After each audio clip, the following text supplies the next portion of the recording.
Hi అండి. అందరికీ నమస్తే. నేను మీ అను. వెల్కమ్ బ్యాక్ టు నెల్లూరు వారి ఇంటి రుచులు.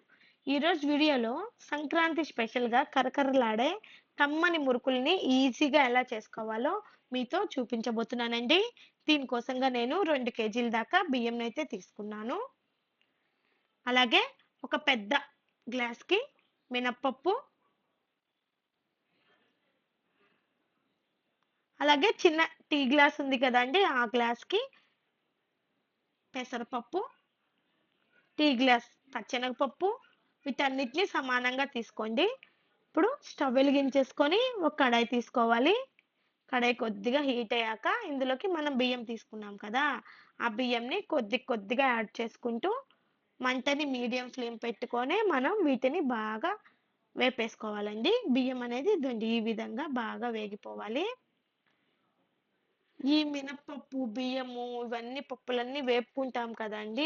వేపుకొని పొడి చేయించుకోవడం వల్ల ఏందంటే ఈ మురుకులకి టేస్ట్ అనేది చాలా వస్తది.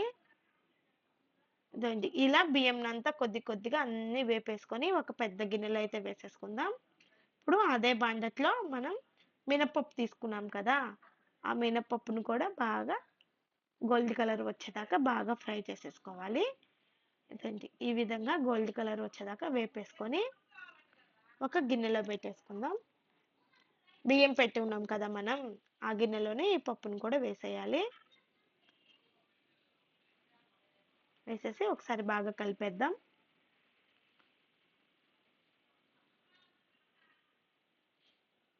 ఇప్పుడు అదే కడాయిలో పచ్చెనపప్పును కూడా గోల్డ్ కలర్ వచ్చేదాకా వేపేసుకోవాలి. ఇలా పప్పులన్నీ వేపేసుకొని మనమైతే మిల్లుకి పంపించి గ్రైండ్ చేసి పెట్టుకోవాలండి. పచ్చెనపప్పు కూడా వేగిపోయింది. ఇందులో వేసేద్దాం.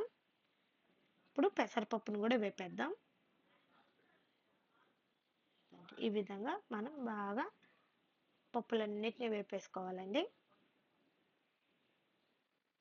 వేపేసుకొని ఇది కూడా ఆ గిన్నెలో పోసేసి ఈ చల్లారనిచ్చి గ్రైండ్ చేసి తెచ్చుకోవాలి. గ్రైండ్ చేసి పొడిలాగా తెచ్చేసుకోవాలి.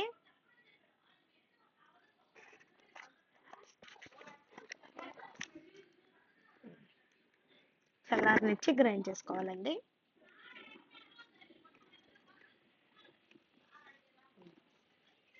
ఇప్పుడు గ్రైండ్ చేసుకున్న పిండిని ఒక పెద్ద గిన్నెలో వేసుకొని ఇందులోకి రుచికి సరిపడా ఉప్పు, అలాగే ఒక స్పూన్ కారం,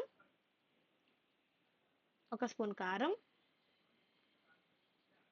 స్పూన్ దాకా వాము, ఒక 50 గ్రాములు నెయ్యి కానీ వెన్న కానీ యాడ్ చేసుకోండి. మీకు ఏది అందుబాటులో ఉంటే అది యాడ్ చేసుకొని వీటన్నిటిని బాగా కలిపేసేయాలి. ఇవన్నీ కలిపేసాక మనం కొద్దిగా వాటర్ అనేది యాడ్ చేసుకుంటూ ఈ పిండిని కలిపేసుకోవాలండి. ఈ మురుకుల స్పెషల్ ఏంటంటే మనం శనగపిండి వాడకుండా చేస్తాం కదండి, ఈజీగా కూడా అయిపోతాయి. అంతేకాకుండా వామ్ ఫ్లేవరు వేస్తాం కదా, నోట్లో వేసుకుంటే మనకి కరిగిపోతాయి. మనం తినేటప్పుడు ఏంటంటే ఈ వామ్ కూడా బాగా నోటికి తగులుతూ ఉంటుంది. టేస్ట్ చాలా బాగా వస్తాయి, క్రిస్పీగా కూడా ఉంటాయి. ఇప్పుడు మనం వాటర్ని యాడ్ చేసుకుంటూ పిండిని బాగా కలిపేసుకుందాం. వాటర్ అనేది మీకు ఎంత పడతాయో అంత వేసుకోండి. ఇన్నని కొలత ఏం లేదు దానికి. మనం పిండిని కలిపేదాన్ని బట్టి వాటర్ని యాడ్ చేసుకోండి. ఇప్పుడు ఈ కన్సిస్టెన్సీలో కలిపేసి పక్కన పెట్టేసుకుందాం. స్టవ్ వెలిగించేసుకొని డీప్ ఫ్రైకి సరిపడా ఆయిల్ పెట్టుకోవాలి. ఒక బాండలు పెట్టుకొని డీప్ ఫ్రైకి సరిపడా ఆయిల్ని అయితే వేసేసుకొని ఇప్పుడు మనం చేసి పెట్టుకున్న పిండి ఉంది కదా, ఈ పిండిని మురుకులు ఒత్తే మిషన్ ఉంది కదా అండి, ఆ మిషన్లో పెట్టేసుకొని ఇలా ఒక గంటి తీసుకొని ఆ గంటి మీద ఈ మురుకుల్ని వేసేసేయాలి. ఈ విధంగా మురుకుల్ని వేసేసుకొని ఆయిల్లో వేసేసుకోవాలండి. ఇలా ఒక్కొక్కటి ఆయిల్లో వేసేసేయాలి. ఈ విధంగా ఇదండి, ఈ విధంగా మొత్తం ఆయిల్లో మురుకులన్నిటిని వేసేసి మీడియం ఫ్లేమ్ పెట్టుకొని బాగా వీటిని ఆయిల్లో ఫ్రై చేసేసుకోవాలి. ఈ విధంగా మనం గంటితో గంటి మీద వేయడం వల్ల ఏందంటే మురుకులనేది మనకి ఇరక్కుండా వస్తాయండి. మీరు డైరెక్ట్‌గా ఆయిల్‌లో అయినా వేసేసుకోవచ్చు. ఈ విధంగా గోల్డ్ కలర్ వచ్చేదాకా ఈ మురుకులననేది మనం ఆయిల్‌లో ఫ్రై చేసేసుకోవాలి. మీరు కూడా ఈ పండక్కి కరకరలాడే కమ్మని మురుకులను చేయాలి అనుకుంటే, ఈ వీడియో చూసి తప్పకుండా ఒకసారి ట్రై చేయండి. ఎలా వచ్చిందో మాకు కామెంట్‌లో తెలియచేయండి.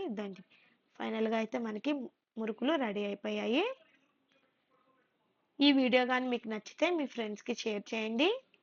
మరిన్ని రెసిపీస్ కోసం మా ఛానల్‌ని లైక్ చేయండి, షేర్ చేయండి, సబ్స్క్రైబ్ చేయండి. Thank you for watching.